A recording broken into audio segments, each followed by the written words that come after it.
Salut, c'est Rems, on se retrouve aujourd'hui pour une nouvelle vidéo. On va tester une batterie sans fil solaire idéale pour Pokémon Go. Voici la boîte, il y a un câble USB et un mousqueton noir avec.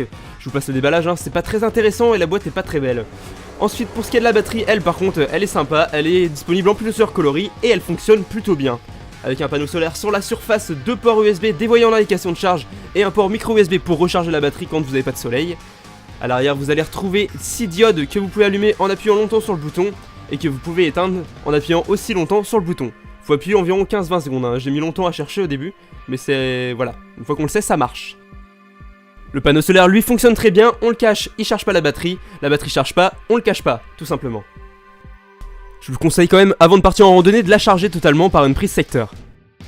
Un gros avantage de cette batterie, c'est qu'elle est résistante aux intempéries, c'est-à-dire à l'eau, donc si vous allez chercher des Pokémon près de l'eau et que vous tombez dans l'eau, pas de problème, la batterie fonctionnera toujours après, normalement. Après utilisation, je vous conseille quand même de l'essuyer avec un chiffon une fois qu'elle est mouillée, car l'électronique et l'eau, ça fait pas forcément bon ménage, donc ça marche de temps en temps, mais c'est pas forcément indéfini l'étanchéité.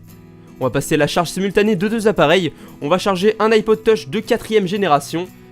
Ouais, il est pas en très bon état, je sais, mais il marche quand même et il a besoin d'être chargé de temps en temps. Donc voilà, là on peut voir qu'il charge très bien avec la batterie. On va maintenant brancher un Samsung Galaxy A5 de génération 2015 et on peut voir que le chargement fonctionne très bien. Chose importante à remarquer, c'est que la batterie recharge en même temps que vos téléphones quand elle est au soleil. Par contre, je vous conseille pas de laisser vos téléphones en plein soleil, en plein été, ça pourrait endommager votre batterie de téléphone. La batterie est livrée avec un mousqueton, ce qui va vous permettre de l'accrocher à votre sac, et comme ça, lorsque vous allez chercher des Pokémon, la batterie va continuer de charger, tout en chargeant elle-même votre téléphone.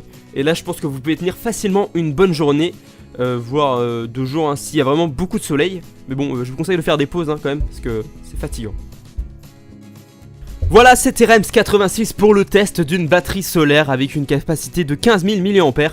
Je vous la recommande pour Pokémon Go vu qu'elle se recharge pendant que vous jouez, pendant qu'elle recharge votre téléphone, comme je vous l'ai dit juste avant. Voilà, on se retrouve très prochainement pour une nouvelle vidéo. N'hésitez pas à vous abonner et à cliquer sur j'aime. Et dire vos teams dans les commentaires. Salut!